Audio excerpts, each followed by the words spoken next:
Good evening.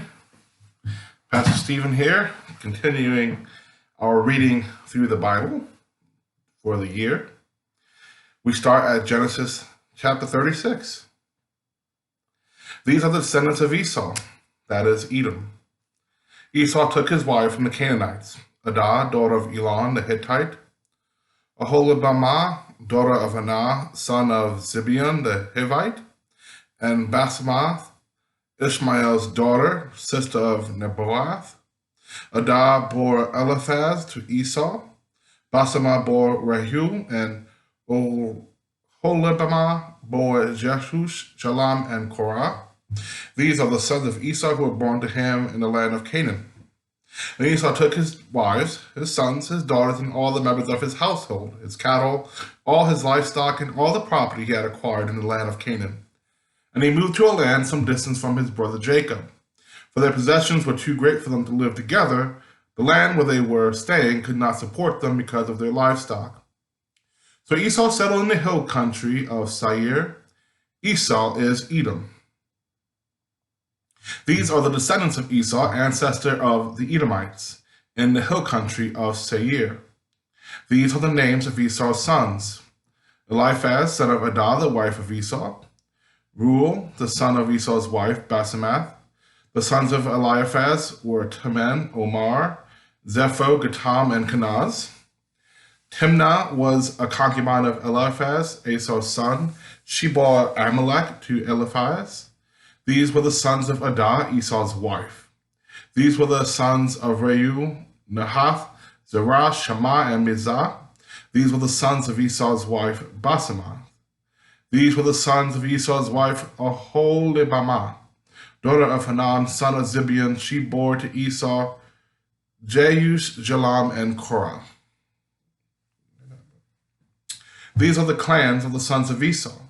The sons of Eliphaz, the firstborn of Esau, the clans Teman, Omar, Zepho, Kenaz, Korah, Gatam, and Amalek. These are the clans of Eliphaz in the land of Edom. They are the sons of Adah. These are the sons of Esau's son Reuel, the clans Nahath, Zerah, Shammah, and Mizah. These are the clans of Reuel in the land of Edom. They are the sons of Esau's wife Basemath. These are the sons of Esau's wife Oholibamah, the clans Jeush, Jalam, and Korah. These are the clans born of Esau's wife Oholibamah, the daughter of Hannah.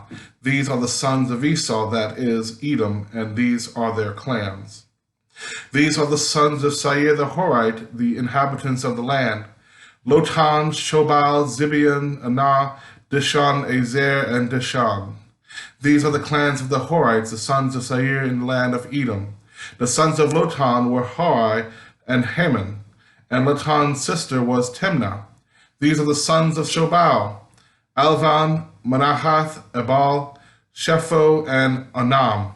These are the sons of Zibeon: Ayah and Anah. He is the Anah who found the springs in the wilderness as he pastured the donkeys of his father Zibeon. These are the children of Anah, Dishan and Oholibamah, daughter of Anah. These are the sons of Dishan: Hamdan, Eshban, Ithran, and Sharan. These are the sons of Ezer, Bilhan, Zevan, and Akan. These are the sons of Dishan: Uz and Aran. These are the clans of the Horites, the clans Lotan, Shobal, Zibeon, Anah, Dishan, Ezer, and Dishan. These are the clans of the Horites, clan by clan, in the land of Seir. These are the kings who reigned in the land of Edom before any king reigned over the Israelites. Bela, son of Beor, reigned in Edom, the name of his city being Dinhabah. Bela died, and Jobab, son of Zerah, and Bozrah succeeded him as king. Jobab died, and Husham of the land of the Temanites succeeded him as king. Husham died, and Hadad, son of Bedad, who defected Midian in the country of Moab, succeeded him as king, the name of his city being Avith. Hadad died, and Samlah of Masrekah succeeded him as king. Samlah died, and Shaul and Rehoboth on the Euphrates succeeded him as king. Shaul died, and Baal-Hanan, son of Akbor, succeeded him as king. Baal-Hanan, son of Akbor, died, and Hadar succeeded him as king, the name of his city being Pau. His wife's name was Mehetabel, the daughter of Matre, daughter of Mezahab. These are the names of the clans of Esau according to their families and their localities by their name. The clans Timnah, Alva, Jetheth, Oholibamah, Elah, Pinon, Kenaz, Teman, Mibzar, Magdiel, and Aram. These are the clans of Edom, that is Esau the father of Edom, according to their settlements in the land that they held. Jacob, chapter 37. Jacob settled in the land where his father had lived. Well, before I get to chapter 37, I guess one of the things I always find interesting in the genealogies is that one person they have that gets singled out. It's like, wow, he must have did something amazing because he's they're distinguishing him from all the other people of the same name. That is Anah, the one who found the springs in the wilderness as he pastured the donkeys. You do something great, you get mentioned and pointed out here in the scriptures. Chapter 37. Jacob settled in the land where his father had lived as an alien, the land of Canaan. This is the story of the family of Jacob. Joseph, being 17 years old, was shepherding the flock with his brothers. He was a helper to the sons of Bilhah and Zilpah, his father's wives, and Joseph brought a bad report of them to the father. Now Israel loved Joseph more than any other of his children, because he was the son of his old age, and he had made him a long robe with sleeves. But when his brothers saw that their father loved him more than all his brothers, they hated him, and could not speak peaceably to him. Once Joseph had a dream, and when he told it to his brothers, they hated him even more. He said to them, "Listen to this dream that I dreamed. There we were, binding sheaves in the field. Suddenly my sheaf rose and stood upright. Then your sheaves gathered around it and bowed down to my sheaf." And his brothers said to him, "Are you indeed to reign over us? Are you indeed to have dominion over us?"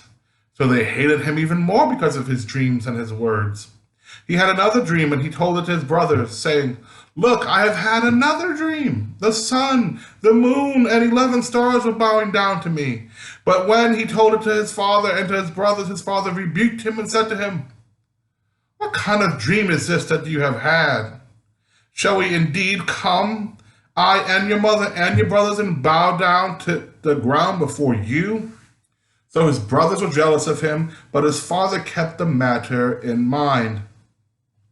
Now his brothers went to pasture their father's flock near Shechem, and Israel said to Joseph, "Are not your brothers pasturing the flock at Shechem? Come, I will send you to them." And he answered, "Here I am." So he said to him, "Go now, see if it is well with your brothers and with the flock, and bring word back to me." So he sent him from the valley of Hebron. He came to Shechem, and a man found him wandering in the fields. The man asked him, "What are you seeking?" "I am seeking my brothers," he said. "Tell me, please, where they are pasturing the flock." The man said, "They have gone away, for I heard them say, 'Let us go to Dothan.'" So Joseph went after his brothers and found him at Dothan. They saw him from a distance, and before he came near to them, they conspired to kill him. They said to one another, "Here comes this dreamer. Come now, let us kill him and throw him into one of the pits. Then we shall say what a wild animal has devoured him, and we shall see what will become of his dreams." But when Reuben heard it, he delivered him out of their hands, saying, "Let us not take his life." Reuben said to them, "Shed no blood, throw him into this pit here in the wilderness, but lay no hand on him, that he might rescue him out of their hand and restore him to his father." So when Joseph came to his brothers, they stripped him of his robe, the long robe with sleeves that he wore, and they took him and threw him into a pit. The pit was empty, and there was no water in it. Then they sat down to eat, and looking up, they saw a caravan of Ishmaelites coming into Gilead with their camels carrying gum, balm, and resin on their way to carry it down to Egypt. Then Judah said to his brothers, "What profit is it if we kill our brother and conceal his blood? Come, let us sell him to the Ishmaelites and not lay our hands on him. For he is our brother, our own flesh." And his brothers agreed. When some Midianite traders passed by, they drew Joseph up, lifting him out of the pit, and sold him to the Ishmaelites for 20 pieces of silver, and they took Joseph to Egypt. When Reuben returned to the pit and saw that Joseph was not in the pit, he tore his clothes. He returned to his brothers and said, "The boy is gone, and where can I turn?" Then they took Joseph's robe, slaughtered a goat, and dipped the robe in the blood. They had the long robe with sleeves taken to their father, and they said, "This we have found. See now whether it is your son's robe or not." He recognized it and said, "It is my son's robe. A wild animal has devoured him. Joseph is without doubt torn to pieces." Then Jacob tore his garments and put sackcloth on his loins and mourned for his son many days. All his sons and all his daughters sought to comfort him, but he refused to be comforted and said, "No, I shall go down to Sheol to my son mourning." Thus his father bewailed him. Meanwhile, the Midianites had sold him in Egypt to Potiphar, one of Pharaoh's officials, the captain of the guard. What a sad, sad sight. I like to think of Abraham's family descendants as like the first family kind of, or I guess their Noah's descendants too. That's like, what a messed up family. It gives me excitement when I think about my own family, because we know that even those who had God's blessing upon them were not perfect either. Chapter 38. It happened at that time that Judah went down from his brothers and settled near a certain Adullamite whose name was Kerah. There Judah saw the daughter of a certain Canaanite whose name was Shua. He married her and went into her, and she conceived and bore a son, and he named her Again she conceived and bore a son, who she named Onan. Yet again she bore a son, and she named him Shelah. She was in Shezib when she bore him. Judah took a wife for his firstborn. Her name was Tamar. But Judah's firstborn, was wicked in the sight of the Lord, and the Lord put him to death. Then Judah said to Onan, "Go into your brother's wife and perform the duty of a brother-in-law to her. Raise up offspring for your brother." But since Onan knew that the offspring would not be his, he spilled his semen on the ground whenever he went into his brother's wife, so that he would not give offspring to his brother. What he did was displeasing in the sight of the Lord, and he put him to death also. Then Judah said to his daughter-in-law, Tamar, "Remain a widow in your father's house until my son Shelah grows up," for he feared that he too would die, like his brother. So Tamar went to live in her father's house. In course of time, the wife of Judah, Shua's daughter, died. When Judah's time of mourning was over, he went up to Timnah to his sheep shears, he and his friend Hirah the Adullamite. When Tamar was told, "Your father-in-law is going up to Timnah to shear his sheep," she put off her widow's garment, put on a veil, wrapped herself up, and sat down at the entrance to Enaim, which is on the road to Timnah. She saw that Shelah was grown up, yet she had not been given to him in marriage. When Judah saw her, he thought her to be a prostitute, for she had covered her face. He went over to her at the roadside and said, "Come, let me come in to you." For he did not know that she was his daughter-in-law. She said, "What will you give me that you may come into me?" And he answered, "I will send you a kid from the flock." And she said, "Only if you give me a pledge until you send it." He said, "What pledge shall I give you?" She replied, "Your signet and your cord, and the staff that is in your hand." So he gave them to her and went into her, and she conceived by him. Then she got up and went away, and taking off her veil, she put on the garments of her widowhood. When Judah sent the kid by his friend the Adullamite to recover the pledge from the woman, he could not find her, and he asked the townspeople, "Where is the temple prostitute who was at Enaim by the wayside?" But they said, "No prostitute has been here." So he returned to Judah and said, "I have not found him." Moreover, the townspeople said, "No prostitute has been here." Judah replied, "Let her keep the things as her own, otherwise we will be laughed at. You see, I sent this kid, and you could not find her." About 3 months later, Judah was told, "Your daughter-in-law Tamar has played the whore. Moreover, she is pregnant as a result of whoredom." And Judah said, "Bring her out and let her be burned." As she was being brought out, she sent word to her father-in-law, "It was the owner of these who made me pregnant." And she said, "Take note, please, whose these are, the signet and the cord and the staff." Then Judah acknowledged them and said, "She is more in the right than I, since I did not give her to my son Shelah." And he did not lie with her again. When the time of her delivery came, there were twins in her womb. While she was in labor, one put out a hand, and the midwife took and bound on his hand a crimson thread, saying, "This one came out first," but just then he drew back his hand, and out came his brother, and she said, "What a breach you have made for yourself." Therefore he was named Perez. Afterward his brother came out with the crimson thread on his hand, and he was named Zerah. A very interesting story. And we might be thinking, what is going on? Why is he giving his sons over? Well, in their culture, widows needed to be taken care of because everything was passed down through the husband, through the man. And with her husband dying and then not having an heir, she was left with nothing. And by the culture and laws, the brothers were supposed to sleep with her to give her a heir so she can inherit land from Judah. Now you know. Chapter 39. Now Joseph was taken down to Egypt, and Potiphar, an officer of Pharaoh, the captain of the guard, an Egyptian, brought him from the Ishmaelites who had brought him down there. The Lord was with Joseph, and he became a successful man. He was in the house of the Egyptian master. His master saw that the Lord was with him, and that the Lord caused all that he did to prosper in his hands.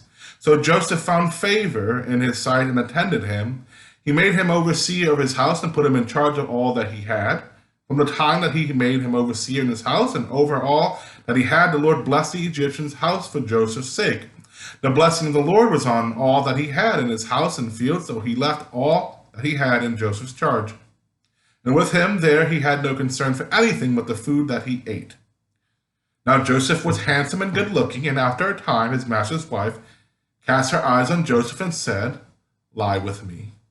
But he refused and said to his master's wife, "Look, with me here my master has no concern about anything in the house, and he has put everything that he has in my hand. He is not greater in this house than I am, nor has he kept back anything from me except yourself, because you are his wife. How then could I do this great wickedness and sin against God?" Although she spoke to Joseph day after day, he would not consent to lie beside her or to be with her. One day, however,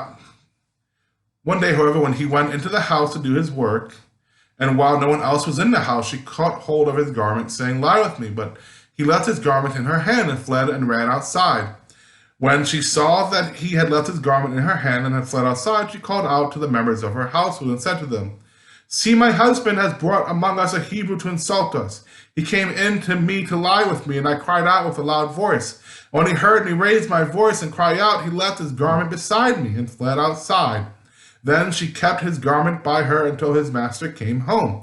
And she told him the same story, saying, "The Hebrew servant whom you have brought among us came in to me to insult me.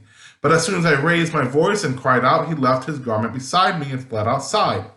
When his master heard the words that his wife spoke to him, saying, "This is the way your servant treated me," he became enraged. And Joseph's master took him and put him into the prison, the place where the king's prisoners were confined. He remained there in prison, but the Lord was with Joseph and showed him steadfast love. He gave him favor in the sight of the chief jailer. The chief jailer committed Joseph's care all the prisoners who were in the prison, and whatever was done there, he was the one who did it. The chief jailer paid no heed to anything that was in Joseph's care, because the Lord was with him, and whatever he did, the Lord made it prosper. Here's the thing about God. No matter where we are, God can bless us. Doesn't matter if we are at our peak, at our lowest, God can bless us no matter where we are. We continue tomorrow.